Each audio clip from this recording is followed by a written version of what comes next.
have to try it one of these days. All of you French fry ice cream loving. So, Lindsey, when you got done doing that, did you feel like you had to go to confession? I'm telling you, it's so good. I was in high school. I was pretty active, so no. No. No, I guess No not. is the answer, Dan. Well, see, I'd go do that right after I ate my 3 hot ham and cheeses. That's true. Then you go get the Wendy's. That's right. All right, Lindsey, That's on a to lot of more hot ham and cheese. more serious things, which there's a lot going on. We have to have a little humor every now and again because things aren't always going great when it comes to legislatures or the legislature here in Colorado. Let's talk about the oil and gas bill 120 or 181. Yeah, let's talk about that. So this bill never has had bipartisan support, and it's just moving along like that with only the Democrats supporting it. It's going to pass through. It's got a hearing in the full House tonight, and I would be shocked if it didn't get all of the Democrat votes. So we're going to see that go forward, and then there's probably going to be some legal battles, but localities will just have to figure out what to do, and a lot of people are going to suffer because of it. Well, you know, Lindsey, as everybody knows, I drive for Uber and Lyft, and I've had oil and gas people in my car, and they're already making their plans to vacate Colorado. Yeah. Mm-hmm.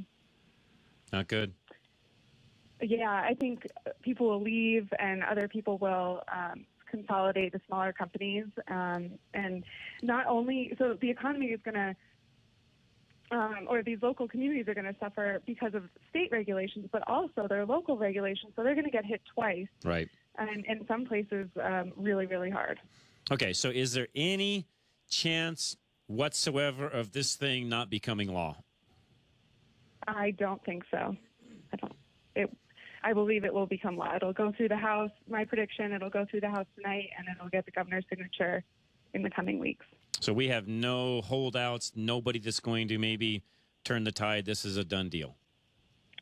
I just don't think so. But so, yeah, the Democrats have basically taken out thinking of the economy as a factor in oil and gas development, but we're all going to feel it. So I guess my little silver lining, if I had to come up with one, is we get to vote again 2 years and 4 years, and people will know if they feel better or worse economically in that time, and hopefully we'll be able to switch the legislature back to some semblance of normalcy, right? Let's hope. Let's hope. Okay. Transportation funding, where are we at with that? What's going on there?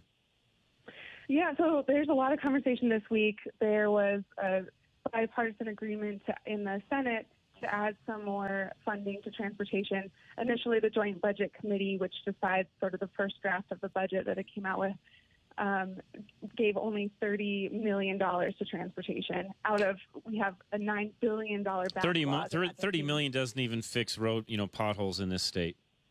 Yeah, exactly. It actually, I think it's like, so I got some numbers. It's like $6 million or something I know that it's $1.5 million for 1 mile of paving a road. Yes. And that's one lane. So It's just outrageous. Yeah, that $30 million is a drop in the bucket. It's not doing anything. You might as well. I mean, exactly. No offense. I mean, I know CDOT will take it, but that's not doing anything.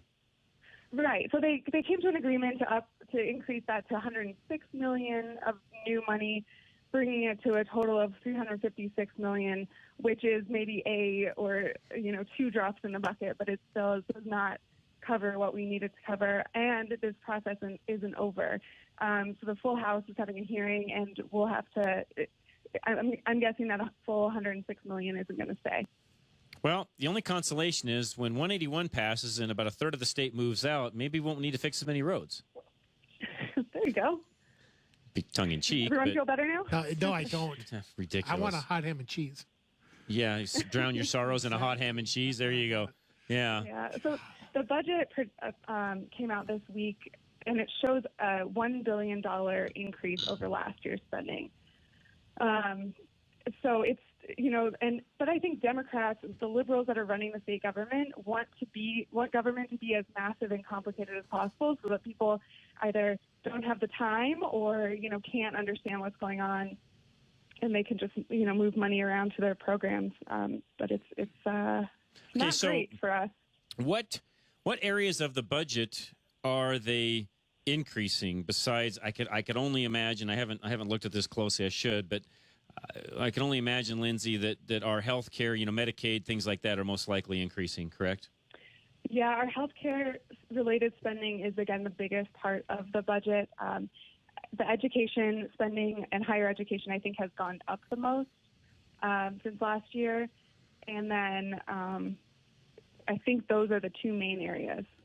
I've got it right. Okay. And I was just going to look that up real quick to see what some of our highest state budget items are. But I would venture to guess you're right, which, by the way, again, another area where I don't understand why it's the obligation of the state taxpayers, because the state has no money, which I think the people that sit down at that Golden Dome forget. They spend this money like the state makes it, but they don't. They extract it from my pocketbook and others who actually pay taxes. And so what I'm going to say is, Lindsey, why is it my responsibility as a taxpayer to take care of the health care of somebody else? Yeah, that's a great question. You know, I was talking today about how myself and a lot of my Democrat friends, our basic difference philosophically is that I have a very different idea of what government should actually pay for and what the responsibilities of government are.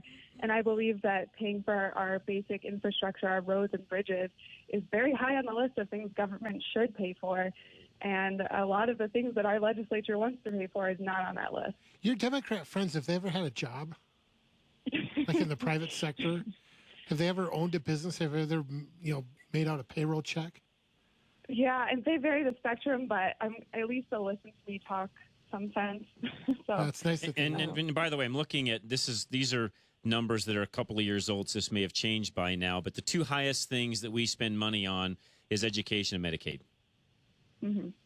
Those are the two highest things. 25% roughly on education and about another 24% on Medicaid. It's almost half of our budget, Lindsey, is in education and Medicaid.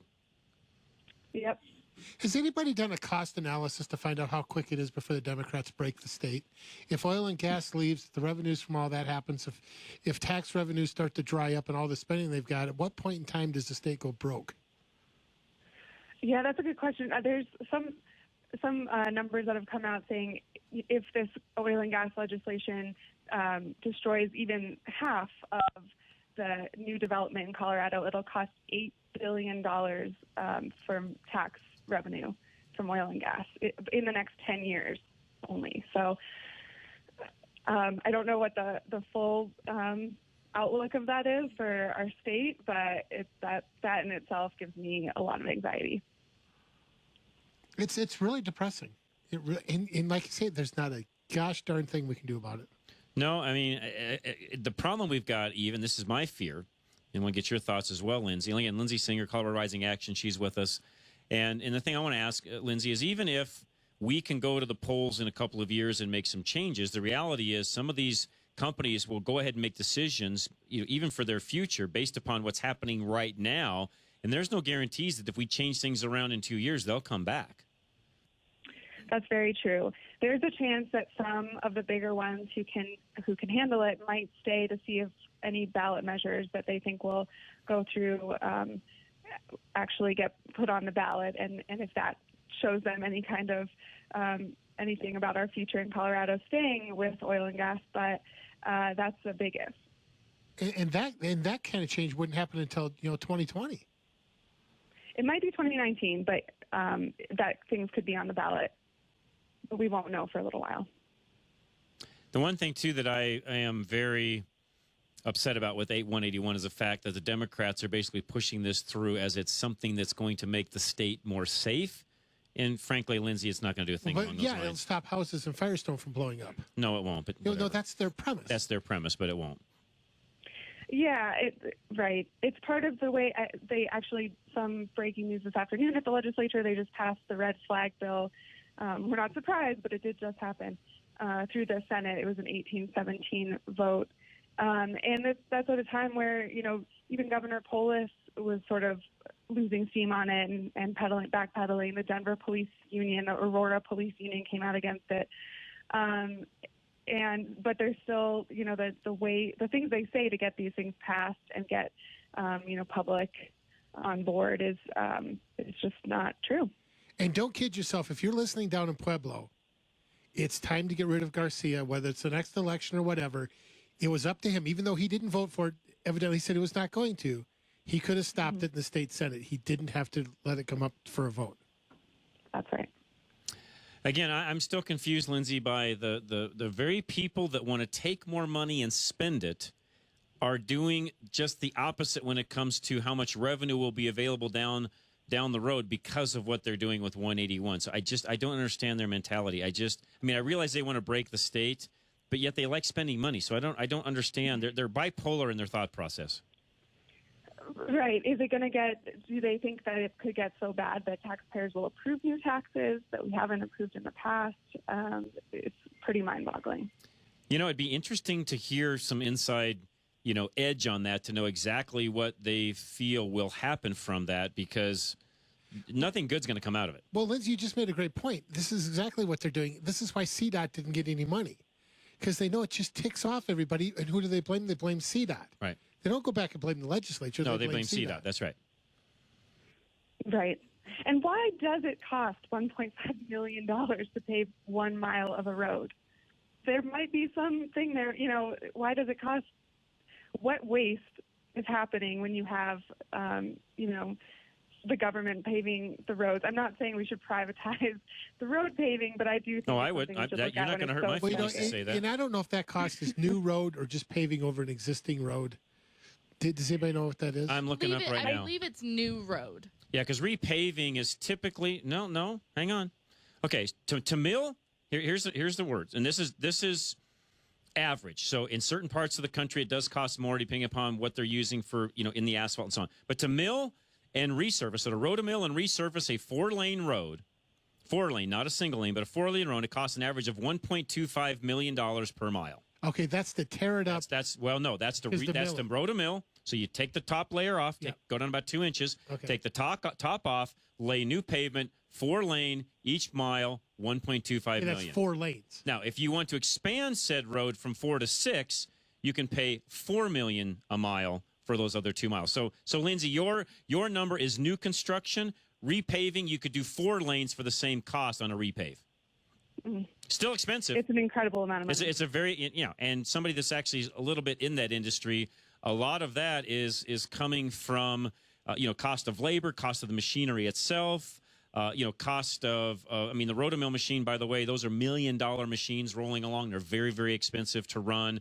The teeth on them and actually the grinding that they encounter, very high maintenance. So, I won't say that paving isn't a very lucrative business. It is, although it's a business where they've got a lot of tight margins. They have to pay really close attention to everything they're doing. And the reality is, those guys are making some money, but I'm not going to say they're getting rich overnight from this. So the reality is, and by the way, they're all done on bid. So when CDOT goes out and says, hey, we want to repave X road for X, for X miles from mile marker whatever to whatever, they put it out on bid. And, I don't know exactly how that process works if they take low bid every time, but typically they're taking somebody they know is reliable and going to get the job done.